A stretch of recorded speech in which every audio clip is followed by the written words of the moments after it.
Why is she still here? She belongs to another time. They don't know the battle she fought. They don't see the lives she saved when bravery meant defying orders and risking everything.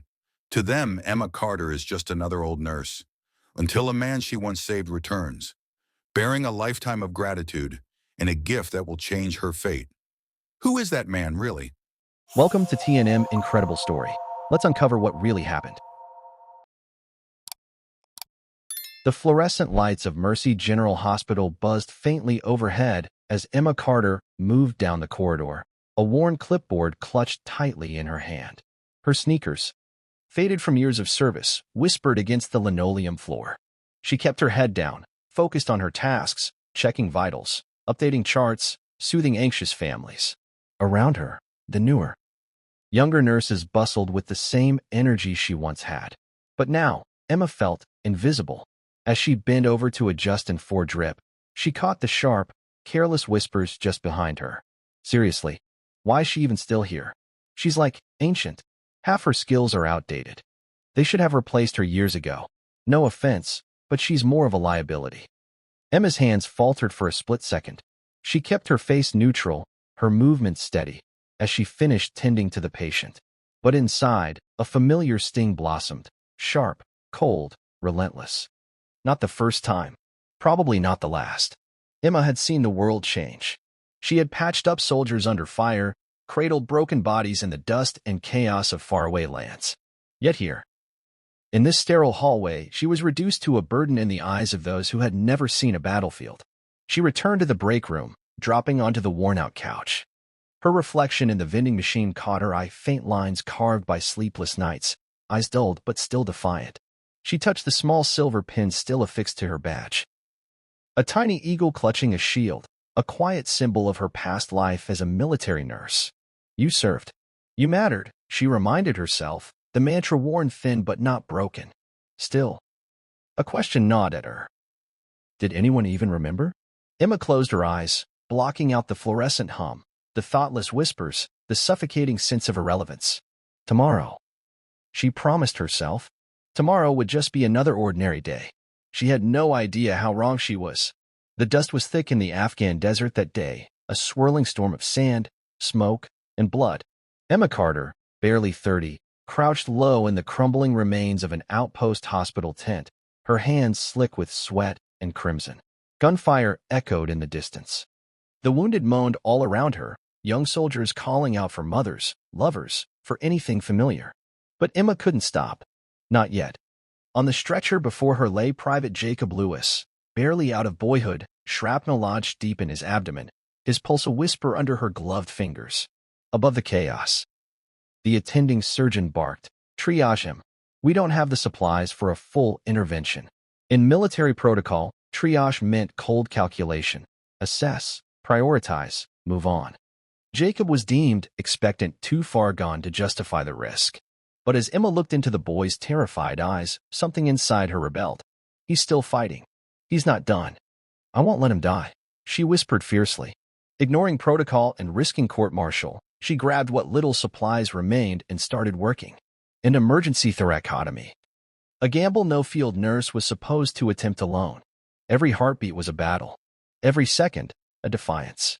Time blurred into a desperate dance of pressure dressings, stitches, and whispered encouragements. Jacob's breathing shuddered, but it didn't stop. Hours later, when the medevac finally arrived, Emma collapsed into the dust beside the stretcher. Her uniform soaked through. Jacob would live. Barely, but he would live. The days that followed blurred into mission reports, inquiries, warnings about her reckless actions. But in her heart, Emma knew, I did what was right, even if no one else remembers. She never saw Jacob Lewis again. Never received a letter, a thank you, a sign. He became just another face among the countless she had fought to save and lost. Still, sometimes late at night, in the quiet corners of her mind, Emma wondered, did he survive the years that came after? Did he build a life worth the price we paid? She would find out soon enough in ways she could never have imagined. The hospital lobby was unusually busy that afternoon. Emma, carrying a stack of patient files, wove through the crowd with practiced ease. She had learned long ago to disappear into the background, to become invisible amidst the endless tide of faces. But then, someone caught her attention. A tall man in immaculate dress uniform stood near the reception desk. Rows of ribbons glinted across his chest, and the silver eagle of a full colonel gleamed on his shoulder. The air around him seemed to shift, purposeful, commanding, unmistakably military. He was speaking quietly with the receptionist, but Emma couldn't hear over the noise. She paused, just for a moment, curiosity prickling at the edges of her mind. The young receptionist, clearly flustered, stammered. "Why, yes, sir. Of course, Colonel Lewis. I'll call her right away." Emma's heart skipped. "Lewis?" The colonel turned, his gaze sweeping the room. When his eyes found her tired, in scrubs, a clipboard clutched protectively to her chest, he froze. For a heartbeat, neither of them moved. Then, slowly, almost disbelievingly, the colonel crossed the floor toward her. Standing tall, his voice steady but filled with something raw, he said, "Ma'am, Nurse Carter?" "Emma Carter." Emma blinked, momentarily thrown off balance. She had been Nurse Carter once, years ago, halfway across the world. She nodded cautiously. "Yes, that's me. How can I help you, Colonel?" The man stared at her, emotion warring with discipline in his eyes. His voice cracked, just slightly, as he said, "You already did. 20 years ago. In a dust-stained hospital tent, you saved my life." Emma's world tilted, the lobby noise fading into a distant hum. Her mind raced back to blood, dust, a young private gasping for breath under her hands. "Jacob," she whispered, barely audible. He smiled, a smile that held 20 years of battles, triumphs, and pain. "I never forgot you, ma'am. And today, I'm here to finally say thank you." Around them, life continued. Nurses bustled. Patients waited. Announcements crackled overhead. But in that moment, it was as if time had folded in on itself, bringing the past and present crashing together in a quiet explosion of recognition. And yet, Emma could not have imagined how much more Jacob had planned. His gratitude was not just words. It would be something far greater, and it would shake the very foundation of her quiet, invisible world. Emma stared at the man standing before her, not the frightened boy she once fought to save, but a seasoned leader. The lobby around them seemed to blur, and for a moment, all Emma could see was the battlefield tint, the smell of antiseptic and blood, the chaos, and the desperate hope in a young soldier's eyes. Jacob Lewis took a slow, careful breath, as if struggling to steady emotions he wasn't used to showing. "I spent years searching for you, ma'am," he said quietly. "They told me you left the service shortly after the war zone deployments. No forwarding address. No recognition. Nothing." Emma lowered her gaze, a faint, weary smile playing at her lips. "I didn't stay for medals, Colonel. I stayed for the ones who needed me, until they didn't anymore." Jacob nodded, his expression somber. "You didn't just save me that day, Nurse Carter. You saved everything I've built since then. Every life I touched, every decision I made in uniform. It all traces back to that moment in that broken-down tent." Emma's throat tightened. She had never expected gratitude. Most days, she had wondered if her sacrifices had even mattered. And now, Jacob continued, stepping closer, lowering his voice so only she could hear. "I intend to make sure the world knows who Emma Carter is." Emma blinked, confused. Jacob smiled, not the smile of a grateful patient, but the smile of a man who could move mountains. "Tomorrow, if you'll allow me, we're holding a ceremony at Fort McNair. I've arranged for you to receive the Distinguished Service Cross, not just from me, but from a grateful nation. And that's not all. I've proposed the establishment of the Emma Carter Nursing Scholarship, fully funded by the Department of Defense, to train future generations of military nurses. In your name." Emma staggered back half a step, the weight of his words hitting harder than any insult she had endured all these years. Her hands trembled at her sides. "I'm just a nurse, Colonel. I was just doing my job," she whispered. Jacob's voice was firm but warm. "You were a warrior, ma'am. The kind the world forgets too easily. Not this time. Not on my watch." In the corner of the lobby, a few of Emma's colleagues, the same ones who had whispered about her just hours earlier, watched in stunned silence. Tomorrow, the whole hospital, the whole city, would know the truth. Not about the medals or ceremonies, but about the kind of quiet courage that changed lives without ever asking for applause. The next morning, the grounds of Fort McNair were bathed in the soft glow of a rising sun. Rows of folding chairs stretched across the parade ground, filled with officers, nurses, veterans, and families. The air smelled faintly of fresh-cut grass and anticipation. Emma Carter sat in the front row, hands folded neatly in her lap. Her modest dress a stark contrast to the dazzling uniforms and polished medals around her. She still couldn't quite believe she was here. An honor guard stood at attention beside a raised platform, where a polished podium waited. Behind it, a banner read simply, "Honoring a true hero, Lieutenant Emma Carter." Emma shifted in her seat, feeling every pair of eyes on her. The murmurs of the crowd, the soft shuffling of papers, the clinking of medals, all blurred into a distant hum against the thunderous beat of her heart. And then, Jacob Lewis stepped onto the stage. Now in full dress uniform, the silver eagle of a colonel gleaming proudly on his shoulder, Jacob stood tall, the very image of command. But when he spoke, his voice was gentle, filled with reverence. "We gather here today to recognize a hero not because she sought glory, but because she never sought it. A woman who, under fire, chose to save a life the system deemed lost. A woman whose hands brought home not just a soldier, but generations of impact yet to come. That woman is Lieutenant Emma Carter." He paused, looking directly at her. "She saved me when no one else would.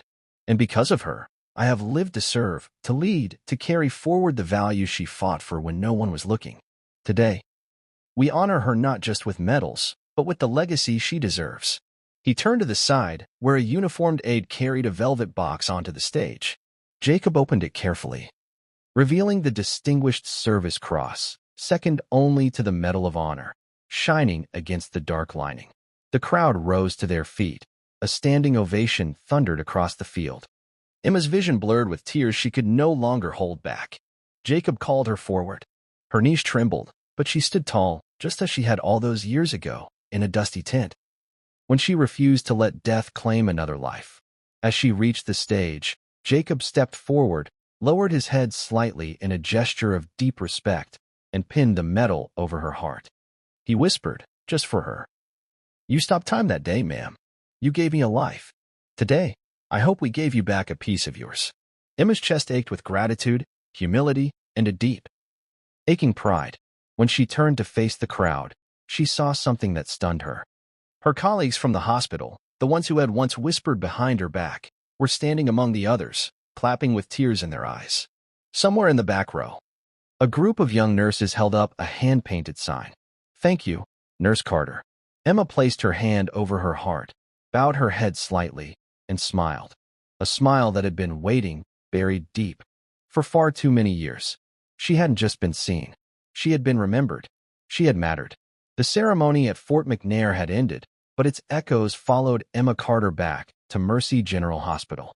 For the first time in years, as she walked through the hospital's sliding glass doors, people didn't just pass her by. They stopped. They smiled. They nodded in respect.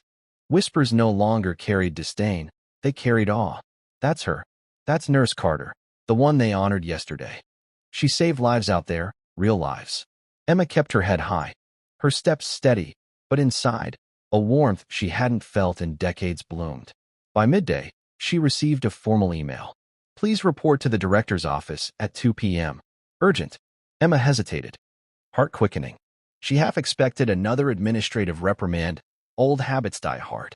But when she stepped into the office, she found not frustration, not annoyance, but admiration. Dr. Mitchell, the hospital director, stood as she entered. He smiled, a genuine, sheepish smile. "Nurse Carter, or should I say, Lieutenant Carter? Please, have a seat." Emma lowered herself into the chair, cautious. Mitchell cleared his throat, holding a folder in his hands. "In light of your extraordinary service, both past and present," he began, "and your continued excellence and leadership, the board and I would like to offer you a new role." He slid the folder across the desk. Emma blinked down at the bold letters printed across the top. "Offer of promotion, Nurse Manager, Mercy General Hospital." Mitchell's voice softened. "We want you to lead, to mentor the new generation. No one embodies courage, compassion, and excellence like you do. You've been doing it all along. It's about time we recognized it officially." Emma stared at the paper, hands trembling slightly. For so long, she had worked in the shadows, invisible, overlooked. Now, they were asking her to step fully into the light.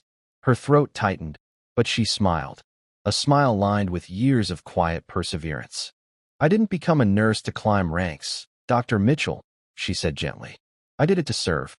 But if I can help one more nurse find their courage, if I can show them what service really means, then yes, I accept. Mitchell stood and extended his hand. Emma rose, meeting his handshake with a firm, steady grip. As she left the office, the folder tucked under her arm, Emma paused for a moment by the hospital's main corridor. Young nurses bustled past, faces bright, hopeful, eager. Emma smiled softly, not just because she had been seen, but because now she could help others be seen too. True heroes often walk among us, quiet, humble, unseen. Today, you've heard the story of Emma Carter, but maybe, somewhere in your life, there's a hero whose story deserves to be told too. Tell us in the comments. Who is the silent hero that changed your life? And if you believe that quiet courage should never be forgotten, don't forget to like, subscribe, and join us for more stories that honor the ones who gave everything and asked for nothing in return.